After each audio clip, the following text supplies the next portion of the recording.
Coucou les gars, j'espère que vous allez bien. Alors, à moins que vous viviez dans une grotte, je pense que vous avez vu un peu tout ce qu'ils disaient sur moi, ces dernières semaines sur les réseaux et je me voyais pas revenir, comme si de rien n'était, sans revenir quand même sur certains points. J'avais quand même, besoin de temps pour moi avant de prendre la parole parce que ce que j'ai vu ces dernières semaines sur les réseaux, c'était quand même très violent, je trouve. C'est donc pour ça qu'aujourd'hui, j'ai décidé de faire cette vidéo. Avant de commencer, j'aimerais juste remercier toutes les personnes qui ont respecté mon silence et qui m'ont aussi soutenue, puisque je pense que vous m'avez donné quand même beaucoup de force pour pouvoir surmonter ces dernières semaines. Vu la tournure des choses, j'aimerais vous partager certains de mes ressentis et malgré que je suis pas censée me justifier, je voulais quand même prendre du temps pour moi, pour digérer quand même tout ce qui se passait et euh, et je voulais pas non plus attendre trop longtemps parce que ça me faisait quand même mal de voir et lire tout ce qui se disait, toutes ces choses qui sont basées sur quand même des choses biaisées. Et aussi parce que en réalité, enfin, c'est quand même moi qui ai été la victime et c'est vrai que devoir rester encore dans le silence, bah, j'ai l'impression de l'être une seconde fois et j'ai plus envie de ça.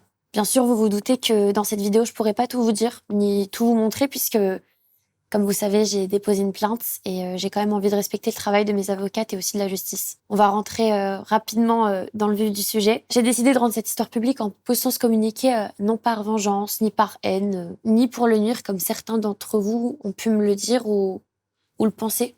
Mais c'est tout simplement car en fait j'avais peur.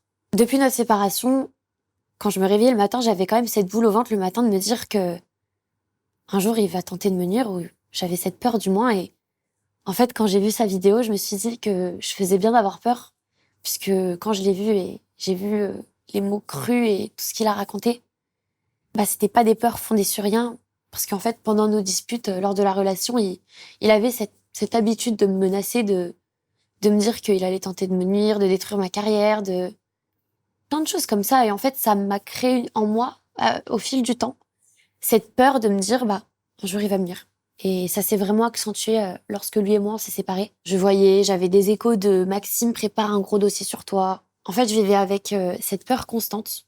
Et honnêtement, c'était devenu quand même invivable au bout d'un moment. Après notre séparation avec lui, c'était le 2 mars 2025. Je répondais plus à ses messages après justement la discussion qu'on a eue où je lui disais tu dis rien sur moi, je dis rien sur toi. Ce qui a agrandi ma peur, c'est l'harcèlement qu'il m'a fait justement où il m'envoyait des messages presque tous les jours. Des fois, il essayait même de m'appeler. Il dit que c'était quelque chose d'agréable, mais en réalité, c'était pas du tout agréable parce que bah, c'est quand même un homme qui a été violent avec moi, mentalement, mais surtout physiquement. J'avais vraiment l'impression d'être dans un piège lorsque je l'ai quitté. Je m'en rendais pas compte, mais il avait tellement d'emprise sur moi et en fait, avec du recul, je comprends que pour l'apaiser, il aurait fallu que soit je me remette avec lui, soit que je disparaisse de la planète, mais je pense même pas que ça aurait suffi. Je savais que j'avais rien à me reprocher, mais pourtant j'avais peur. J'ai appris, un mois après notre séparation, qu'il avait essayé, même il avait contacté par le biais d'autres gens ou même de lui-même, des gens de mon entourage que moi je connais, même mon ex-petite amie de quand j'avais 16 ans, en lui posant des questions sur ma vie intime, en lui posant des questions sur moi. Quand j'ai entendu ça, je me suis dit mais j'ai peur. En fait, je saurais pas vous expliquer correctement, mais ça m'a fait peur. Je me suis dit mais en fait, j'ai pas peur pour rien, c'est pourquoi il fait ça? Ça m'a vraiment procuré un- ça m'a vraiment procuré un sentiment de peur, hein, je vais être honnête avec vous. L'harcèlement qu'il me faisait, ses pseudo-menaces, les échos que j'avais. En fait, j'avais l'impression d'être seule face à ça et je comprenais pas, en fait, pourquoi je devais avoir vécu ça. Et donc, un jour, comme j'ai cédé, en rendant cette histoire publique, bah, j'ai pareillement cédé en déposant plainte pour me sentir quand même protégée parce que c'était devenu vraiment lourd à supporter pour moi toute seule. J'avais plus ou moins conscience du risque que je prenais en postant ce communiqué sur les réseaux parce que je vous ai jamais vraiment parlé de ma vie intime, perso et encore moins de cette relation que j'avais jamais exposée sur les réseaux. Et c'est vrai que l'exposer de cette manière-là, c'était quand même pas une décision que j'avais prise à la légère et que j'en avais quand même pas mal parlé avec mes proches et avec mes avocates. Et donc, j'ai décidé de le faire. Et suite à cette décision, qu'est-ce qui s'est passé? Des mensonges, de la calomnie, ça déforme la réalité. Mais pour être honnête avec vous, en fait, je m'attendais déjà à tout ça. J'aimerais vous dire quelque chose qui pour moi est important, mais j'ai aimé cet homme, plus que tout au monde d'ailleurs. Et j'ai pas envie de le dénigrer sur les réseaux comme ça, gratuitement. Mais j'ai juste envie de rétablir la vérité, parce que j'estime que c'est important. Donc, commençons directement par la fameuse grossesse que j'aurais inventée. Allez, bonjour, c'est les ambulances. On est en bas dans le hall, mais on n'a pas le numéro de l'interphone pour pouvoir vous appeler. Donc, rappelez ce numéro qui s'est affiché, s'il vous plaît, ou descendez, je sais pas. Ce que vous venez d'entendre, c'était un message vocal que j'avais reçu de la part de l'ambulancier qui est venu me chercher le fameux jour où j'aurais fait un chantage à la grossesse. À ce moment-là, nous étions déjà séparés depuis 2 semaines et ça n'a jamais été la raison de notre séparation. Je l'ai quitté le 2 mars avec un long message où justement je lui reprochais un peu tout ce qui n'allait plus dans la relation.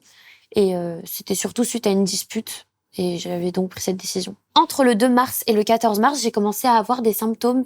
Du coup, j'avais décidé d'en parler avec Maxime. Même si on s'était séparés, on continuait quand même un petit peu à se parler. Et il m'avait dit de faire un test de grossesse. Et en fait, j'avais peur du résultat et en même temps, j'étais pas sûre de moi. Et donc, le 14 mars, le jour où il me demandait absolument de lui envoyer une photo de mon test de grossesse, les douleurs étaient devenues vraiment insupportables pour moi. Je perdais du sang, j'avais des crampes au niveau du ventre. J'avais vraiment mal, je m'en souviens, j'avais jamais ressenti ça honnêtement. Et donc du coup, j'avais appelé le SAMU. Et le médecin au téléphone me dit que je fais potentiellement une grossesse mal située. Quand il me dit ça au téléphone, je me dis mais comment... En fait, même là, j'arrive même pas à vous décrire ce que j'ai ressenti sur le moment parce que quand on me dit ça au téléphone, je me suis dit ok, donc là c'est grave. Et donc le médecin m'envoie une ambulance chez moi en urgence et je préviens du coup Maxime à ce moment-là en lui disant que je suis dans une ambulance et que je vais à l'hôpital. Exactement, donc le même jour où il vous a montré le screen où il me fait un forcing pour que je lui monte mon test de grossesse. Concernant les messages supprimés, ce soir-là, il était 1h du matin. À ce moment-là, je me sentais pas soutenue, je me sentais pas écoutée. Quand je lui disais que je perdais du sang, en fait, il était buté sur le fait de vouloir absolument voir le test de grossesse, alors que moi j'étais en panique, j'étais en stress, je venais d'emménager seule, on venait de se séparer, j'avais l'impression d'être tête enceinte. C'était un regroupement d'émotions qui m'ont beaucoup déstabilisée durant cette conversation en fait. Et j'avais pas envie de continuer à parler, et donc comme je m'étais un peu emportée dans la discussion, vous savez, avec les émotions, je me suis dit, ça sert à rien de parler. Du coup, j'ai supprimé toute la conve. Je suis allée me coucher parce que j'étais frustrée. Et voilà, c'est pour ça que j'ai supprimé cette conversation. Donc voilà, il n'y a pas eu de chantage à la grossesse. C'était un sujet médical. J'ai vraiment cru l'être, et les médecins aussi. Et en plus de ça, ça n'a rien à voir avec notre séparation, ni quoi que ce soit. Enfin, je sais pas pourquoi il a dit ça. Maintenant, venons-en aux enregistrements qui ont été publiés, parce que honnêtement, c'est une histoire quand même qui est folle et je saurais même pas décrire. Enfin, je vais vous expliquer. Déjà, pour vous mettre dans le contexte, cet enregistrement a eu lieu le 25 août. C'était entre moi et M, donc l'ex de Maxime. Alors de base, M, je la connaissais pas. Je la connaissais que par le biais de mon ex, du coup, puisque il m'avait un petit peu parlé d'elle quand j'étais avec lui. Et puis en août, lorsque j'avais commencé à rédiger ma plainte, je lui ai téléphoné à ce moment-là, en août, et c'était la première fois que je communiquais avec elle, que je lui parlais. En tout cas, moi, elle m'a confié des choses et j'avais l'impression qu'elle était plus ou moins sur la même longueur d'onde que moi. Et donc, le 25 août, au moment de l'enregistrement qui a été publié, c'est M qui décide de me contacter ce jour-là pour me dire que Maxime était venu en bas de chez elle la veille et qu'elle avait peur et qu'elle voulait m'en parler. Et... Enfin, tout de suite, ça m'a alarmée. Je me suis dit, oula, il va loin quand même. Et donc, M me posait des questions du style est-ce que tu veux que je mente? Est-ce que tu veux que je dise que c'est moi qui frappais? Comme ça, toi, t'es tranquille sur Internet. Et quand elle m'a dit ça, j'étais en mode mens pas, ça va te retomber dessus. Ça va te porter préjudice. Et pourtant, dans sa vidéo, on retrouve pas quand je dis ça. Et que comme je l'ai dit, mon but, c'était pas de le nuire ou quoi que ce soit. Enfin, c'est pour ça que justement S, la fille qui est avec moi ce jour-là, débat de ça avec M, puisque M mettait ça sur la table. C'est pour ça que dans l'appel, on les entend les deux parler de ça justement, parce que l'appel était très, très orienté pour débattre de ça en tout cas. L'histoire aurait pu s'arrêter là. Donc je me suis fait enregistrer, limite je me suis fait piéger parce que vous savez, elle m'a appelé, elle m'a dit, enfin elle m'avait envoyé un message en me disant il est venu en bas de chez moi, en gros elle me montre qu'elle va pas bien, qu'elle est stressée, donc je l'appelle, j'essaye de la réconforter, mais non, donc les extraits ont été diffusés, ont été tronqués, et en fait lorsque sa vidéo a été postée, j'ai reçu un appel de quelqu'un de très très proche de M, donc l'ex de Maxime, où il m'explique des choses, mais que honnêtement là, s'il n'y a pas ce vocal, je saurais pas comment vous l'expliquer, mais du coup, écoutez. Salut Célia, écoute, moi c'est... Et accessoirement, je suis l'ex de... donc le copain qu'elle a eu après Fugu. Voilà, je te fais un petit résumé de la situation. Elle m'a tenu, même si on n'était plus ensemble, elle m'a tenu informé du fait que Fugu avait repris contact avec elle pour t'enregistrer, pour lui raconter l'histoire. Moi, je lui ai dit d'arrêter. Je lui ai donné des conseils parce qu'on était toujours amis et que j'ai pas envie qu'elle fasse de bêtises et j'ai envie qu'elle prenne soin d'elle, etc. Enfin bref. Et il s'avère qu'elle m'a pas écouté, qu'elle t'a enregistré. Quand j'ai entendu la vidéo de Fugu et que j'ai entendu ça, je me suis dit ah ouais, donc elle m'a pas écouté. Et je ne suis en soi du côté de personne, mais je peux témoigner en ta faveur puisque je sais que tu as 19 ans. Je sais que Fugu, psychologiquement, il avait une emprise sur toi comme il avait eu une emprise sur qu'il l'a encore d'ailleurs, parce que vu ce qu'il lui a fait, qu'il reprenne contact avec elle et qu'elle t'enregistre pour être de son côté, je sais pas ce qu'il lui a dit, je sais pas ce qu'il lui a fait. Enfin bref, je pourrais témoigner en ton sens. Il n'y a pas de souci également. Cette personne, du coup, m'explique, lorsque je parle un peu avec elle, que Maxime a eu de l'emprise sur M et qu'il l'a encore, puisque, comme on entend sur le vocal, il dit qu'il trouve ça fou, qu'elle ait accepté d'aller enregistrer quelqu'un pour la forcer à mentir.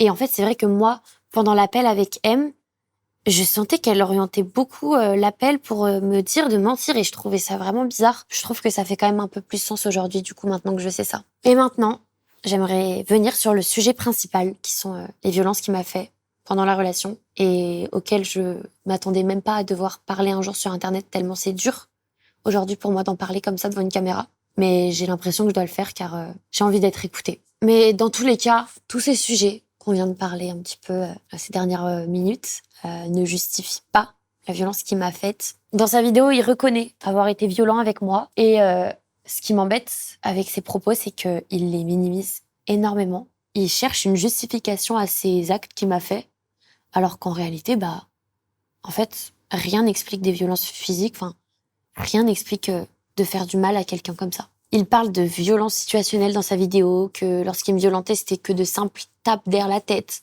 alors qu'en réalité, c'était plus que ça. Comme par exemple le jour d'annonce du Z-Event, le 4 août 2024, l'année dernière. En fait, c'était pas une tape derrière la tête qui m'a mise ce jour-là, mais c'était une vraie rifle sur le visage qui avait même fait sonner mon oreille tellement c'était fort. Je vais pas rentrer dans les détails de toutes les violences qu'il m'a faites parce que je trouve pas ça nécessaire de partager autant ma vie privée et des choses un peu traumatisantes qui me sont arrivées comme ça. Mais je tiens à revenir sur cette dispute puisqu'il l'a mise aux yeux de tout le monde. Le 4 août 2024, quand le Z-Event est annoncé, pendant que je me lissais les cheveux, il s'était installé derrière moi et en fait, il m'a dit j'arrive pas à accepter. Et je le regarde et je lui disais mais de quoi tu parles? Et en gros, il me disait qu'il acceptait pas que je sois invitée au Z-Event et pas lui. Il me disait tout le temps mais pourquoi tu demandes pas à Zerator de m'inviter? Non, non, non. Moi, c'est la première fois que je suis invitée à un événement comme ça. J'étais un peu timide aussi, faut savoir que moi, en plus, c'était nouveau pour moi, des invitations, des trucs comme ça. Et de base, j'avais envie, vous savez, de le ramener avec moi sur place pour qu'on fasse des choses ensemble. Mais en fait, il voulait vraiment que je l'invite en streamer sur place alors que c'était pas ma décision. Et donc, du coup, après m'avoir dit tout ça, j'essaye de lui parler, de savoir pourquoi il dit des choses comme ça. Il me menace, moi et ma carrière, en fait, en me disant qu'il va me la nuire, il accepte pas. Et en fait, je trouve ça toxique sur le moment. Je suis en mode, mais ça se fait pas de faire ça. Et donc, je commence à paniquer. Et en fait, il s'enferme dans sa pièce et il me dit qu'il va bien lancer un live, ou il va bien me nuire en live. En gros, il sous-entendait qu'il allait me faire passer pour voilà, en gros. Et je trouvais ça violent de la part de mon copain. Et je me dis, mais qu'est-ce qu'il fait? Pourquoi? Quand il s'enferme, je tape à sa porte et je lui dis, à quoi tu joues? Ouvre la porte. Pourquoi tu fais ça? Et lorsqu'il ouvre sa porte, le fait de le voir énervé devant moi comme ça, j'ai eu peur et j'ai extériorisé ma colère sur ma vitre. J'ai tapé 2 fois sur ma vitre, oui, mais il m'a pas mis une tape derrière la tête juste après. C'était une gifle sur le visage où mon oreille avait sonné d'ailleurs. Donc je ne sais pas pourquoi il a minimisé cet acte et je ne sais pas pourquoi cette histoire a été autant modifiée. Et donc j'ai appris dans sa vidéo en la regardant que je l'avais frappé aussi. Je saurais vraiment pas vous expliquer ce que j'ai ressenti quand j'ai entendu ça, quand je l'ai vu dire ça. En fait, le voir vous mentir avec une aisance, sans problème, sans une once de honte, je me suis dit, mais comment c'est possible qu'il fasse ça et jusqu'à où il est capable d'aller, en fait? Ensuite, un deuxième épisode de violence qu'il reconnaît dans sa vidéo, c'est dans une histoire de péage. Ce jour-là, c'était le 16 janvier 2025, en début de cette année. On rentrait de chez le médecin. J'avais une douleur au thorax ce jour-là. Ça faisait 2 ou 3 jours que j'avais développé une douleur à côté du cœur. Après un live 24 heures que j'avais fait. En fait, je m'étais réveillée en sursaut. Je crois qu'il avait crié ou il était en live et ça m'avait réveillée en sursaut. Et je m'étais froissé un muscle, du coup, à côté du cœur. Sauf qu'à ce moment-là, le 16 janvier, en allant chez le médecin, je sais pas ce que j'ai et ça m'inquiète. Ça fait 3 jours que j'ai mal. Et j'ai tellement mal que j'étais dans l'incapacité de conduire. Du coup, je lui avais demandé de me déposer chez le médecin. Et donc, sur l'allée, on se dispute. Encore une fois, l'histoire du Z-Event est mise sur la table. Parce qu'en gros, le lendemain, le 17 janvier, on allait chez un de ses amis pour fêter son anniversaire. Et en fait, il avait un live à faire sur Paris et je lui avais dit pourquoi tu me proposes pas d'y aller avec toi puisque je viens avec toi pour la nif de ton copain. Autant qu'on reste à deux pendant ton live, quoi. Chose à laquelle il m'avait répondu un truc du style mais toi, tu m'as invité pour le Z-Event. Et en fait, mais ça faisait des mois et des mois que c'était passé le Z-Event, puisqu'à ce moment-là, on est en janvier, le Z-Event c'est en septembre. Et donc, une dispute commence. J'essaye de lui dire, mais pourquoi tu remets ça sur la table? Ensuite, quand on arrive chez le médecin, il me dépose, donc j'y vais. Et en sortant du rendez-vous, je le retrouve, il était dehors, il m'attendait. Et lorsque je vais le voir, je lui dis, désolé pour la dispute, viens on passe à autre chose, blablabla. Chose à laquelle il me répond, tu vois, ces histoires-là... c'est pour ça que j'ai plus envie d'être en couple avec toi, ou un truc assez violent comme ça. Et ben, ça m'a mis en colère. On s'est encore disputé. Et donc, on rentre dans la voiture, direction chez nous pour rentrer. Et la dispute continue. J'avais tenté de l'arrêter, mais ça a pas suffi. On arrive au péage. Et vous savez, au moment où il y a la barrière et qu'il faut mettre le ticket pour payer, j'éteins le moteur à ce moment-là. Et je lui dis, tu me déposes sur la sortie. Il y avait un petit parking à la sortie de ce péage. Et je lui dis, tu me déposes, je veux rentrer en taxi, j'en peux plus. Enfin, vraiment, je lui dis, je veux descendre, en fait. Donc, quand je coupe le moteur, il commence à, je sais pas pourquoi, mais être très... et en gros, il me dit, tu fais quoi Enfin, je lui dis, je veux descendre, tu me déposes à la sortie, je veux pas continuer à cette embrouille. En fait, j'avais essayé de l'arrêter, ça marchait pas et j'en pouvais plus. J'en pouvais plus, c'était une accumulation, j'en pouvais plus. Et il rallume le moteur et donc je le rééteins, je lui dis, tu me déposes. Et il a pas accepté, il m'a pris le bras, enfin le poignet quoi. C'était celui-ci et il le tord. Et il me le tord tellement fort que j'ai mal et je prends ma deuxième main, je le pousse pour qu'il me lâche. Et lorsque je le repousse, il me met 2 grosses gifles sur cette joue droite. Je le regarde, je sors mon téléphone, je me prends en photo et je le regarde et je lui dis mais pourquoi? Et il commence à me crier dessus, à me dire « T'es qu'une merde, regarde comment tu me rends, il y a que toi qui me rends comme ça. » Et à ce moment-là, je commence à pleurer, je lui dis « Mais pourquoi ?» Et là, je commence à suffoquer, Encore aujourd'hui, ça me paraît insensé, incompréhensible. Et donc, chose que je lui ai demandé initialement, il me dépose finalement sur la sortie après le péage. Et lorsqu'il s'arrête sur le parking, je sors de la voiture en pleurs. Je cherche de l'aide et il y a personne. Et donc, en fait, il m'a tellement fait peur et mal et je vais me cacher. Alors non, je me suis pas cachée derrière un arbre. Mais je suis allée prendre du recul, en fait. Je voulais plus le voir. En fait, je voulais que mon cerveau comprenne ce qui s'était passé parce que tout ça s'est passé en peut-être 30 secondes. Et je comprenais pas la violence des coups, enfin, 2 grosses claques. Mon bras, il venait d'être tordu, je venais d'être insultée de tous les noms. Et j'avais l'impression d'être rien. J'avais l'impression d'être... on s'en fout d'elle, quoi. Et à ce moment-là, j'envoie des messages à ma copine. Je lui dis, voilà, il m'a encore frappée, en panique. Je l'avais même appelé. À ce moment-là, il s'était garé, il est venu me voir. Et je raccroche à ma copine parce que j'avais peur qu'il sache que j'ai mis quelqu'un au courant. Et donc, ce qui s'est passé à ce moment-là, c'est que je m'attendais à ce qu'il s'excuse directement. Et à ce moment-là, je suis accroupie sur le sol, en train de pleurer. Il me regarde et on commence à parler. Et je lui dis, mais pourquoi tu fais ça? Et il me dit, droit dans les yeux, t'es une mauvaise personne. Et ça me paraissait insensé. Même là, je vous le raconte, c'est insensé pour moi, étant donné que c'est pas moi qui a fait du mal à ce moment-là. C'est lui qui m'avait fait du mal et je ne comprenais pas cette haine. Je comprenais pas. En fait, pour moi, c'est même de l'acharnement. On est au-delà de ça. Et il s'excuse finalement en me disant qu'il n'arrivait pas à se contrôler. Et il me dit, viens, on rentre. Et ça va vous paraître fou. Mais même moi, ça me paraît fou en le disant, mais je l'ai écouté. Et j'ai dit, ok, on rentre. Et je suis rentrée à la maison et comme si ça n'avait jamais existé, quoi. Du coup, lorsque je rentre dans la voiture, ma copine que j'avais appelée juste avant de parler avec lui m'envoie des messages et me dit « Tu es sous emprise, prends-toi un appartement, pars, j'en peux plus. Même elle en pouvait plus parce qu'à chaque fois, je lui racontais quand il m'arrivait un truc avec lui, et elle en pouvait plus elle aussi. Et voilà. C'est important pour moi de vous en parler aujourd'hui parce que, en fait, quand on parle de violence, on parle pas que de violence physique, des coups, des claques, mais on parle aussi vous savez, la violence des mots. Derrière les actes qu'il m'a fait, c'est surtout la symbolique qui se cache derrière qui m'a vraiment détruite. Le fait de voir la personne que j'ai aimée m'humilier, me violenter, me rabaisser, m'insulter quotidiennement, que ce soit sur mon physique, ma personnalité, ma manière de parler, ma manière d'être. En fait, c'est toutes ces parties-là qui m'ont vraiment blessée. Et ça m'a fait me sentir comme si j'étais qu'une moins que rien. Et comme si je valais rien, quoi. En fait, mon estime de moi-même a radicalement chuté le jour où, en fait, il m'a giflé pour la première fois. C'est comme si quelque chose avait changé en moi. Je me sentais comme salie, inférieure à lui. Je saurais pas trop mettre d'autres mots sur comment ça m'a fait me sentir. Et quand tu combines la violence des mots plus la violence des actes et tu le mélanges et que ça devenait en plus de ça de plus en plus récurrent, et ben en fait, ça m'a complètement, mais j'ai du mal à le dire devant la caméra et de l'avouer, mais ça m'a détruite. Sincèrement, j'avais l'impression que quelque chose en moi avait complètement changé. Et en fait, limite, c'est bizarre ce que je vais dire, mais quand je me regardais dans le miroir, j'arrivais même pas à me reconnaître. Je me trouvais de plus en plus moche.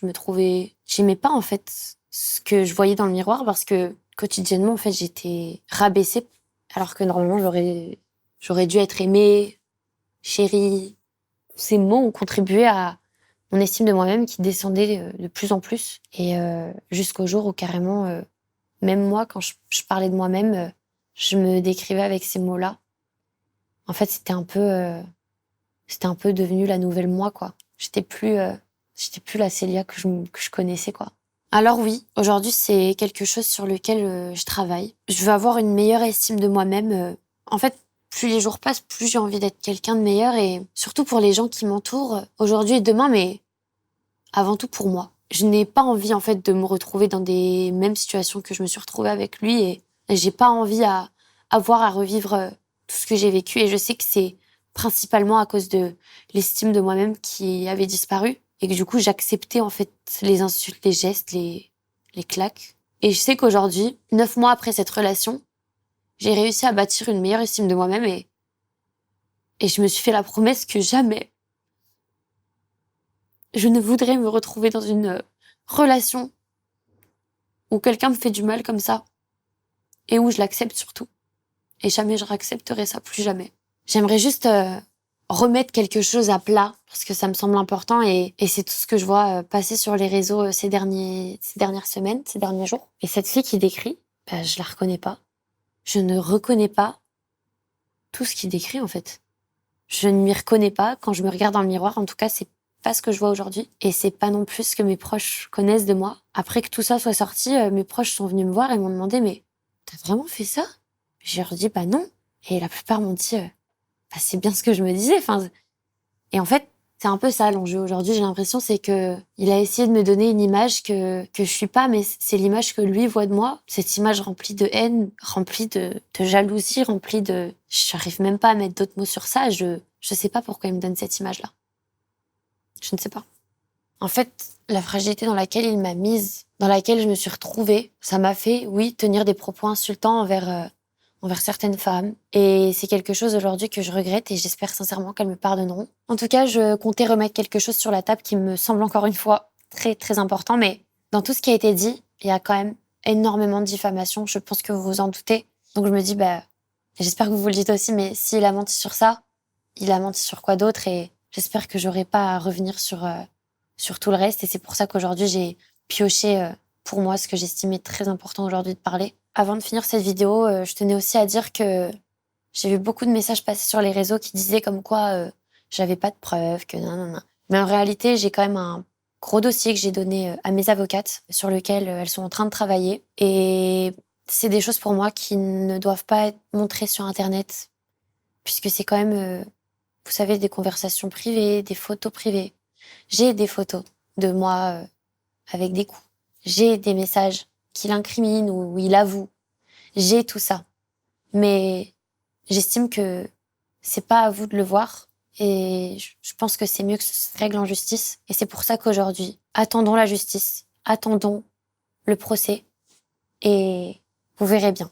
Depuis que j'ai parlé de ma plainte sur les réseaux sociaux, j'ai reçu beaucoup de haine, mais beaucoup de soutien en même temps. J'ai pris la parole car j'estimais que mon expérience devait servir ou doit servir dans le futur, je l'espère, à d'autres personnes. Et aussi pour donner du courage aux gens de peut-être parler, de ne pas être ternis dans le silence comme moi, je l'ai été. Je tenais aussi à dire quelque chose, c'est que par la suite, je n'ai pas envie d'être définie par cette histoire. Je n'ai pas envie qu'on me rappelle tous les jours que j'ai été violentée et je n'ai pas envie non plus qu'on me parle tous les jours de lui. Et donc, j'aimerais qu'on me définisse par ce que je fais moi dans la vie, par les projets que je vais faire par la suite et surtout par qui je suis réellement et pas par l'image qu'il a essayé de me donner avec ses mots. J'ai vu beaucoup de gens dire sur les réseaux ces derniers jours, semaines, que les gens disaient « attendons les deux versions ». Comme si y avait une excuse à avoir frappé quelqu'un. Quand quelqu'un avoue ses coups, normalement, il n'y a pas d'excuse et ça me paraissait évident, jusqu'à ce que mon histoire se retrouve sur Internet. Pour moi, un homme ne frappe pas une femme, pour aucune raison. Et l'inverse non plus d'ailleurs. Mais dans mon histoire, c'est lui qui m'a frappée et en plus de ça, il l'a avoué. Aujourd'hui, ce qui m'embête, c'est que il a minimisé ce qu'il m'a fait. Ensuite, il m'a attaqué, encore une fois. Et en plus de ça, il a inversé les rôles et se fait aujourd'hui passer pour la victime. Mon dossier est solide, je suis très confiante pour le jour du procès. J'ai qu'une hâte, c'est que ce jour arrive et que tout ça soit réellement mis derrière moi et que justice soit faite. Car j'estime que ce que je vis aujourd'hui est quand même une injustice et j'aimerais que ça s'arrête. Et je sais que le jour où le procès tombera, ça s'arrêtera réellement. En tout cas, je voulais être claire sur quelque chose. Je ne reviendrai plus sur cette histoire. J'ai envie de reprendre ma vie. Je ne veux pas être une victime une deuxième fois. Je n'ai pas à vivre ça, honnêtement, et personne ne devrait vivre ça. Avant que, du coup, je termine cette vidéo, je tenais tout simplement à remercier toutes les personnes qui m'ont soutenue, que ce soit mes proches, des gens d'internet ou même vous. Vous m'avez aidé, honnêtement, à passer cette vague qui a été quand même dure. Je vais être totalement honnête avec vous. Et là, j'ai qu'une hâte, c'est de reprendre ma vie, de jouer à Elden Ring ou Valo en live. Et j'ai trop hâte, en fait, de vous retrouver et de reprendre ma vie comme elle était. Enfin bref, à très vite. Et merci de m'avoir écouté.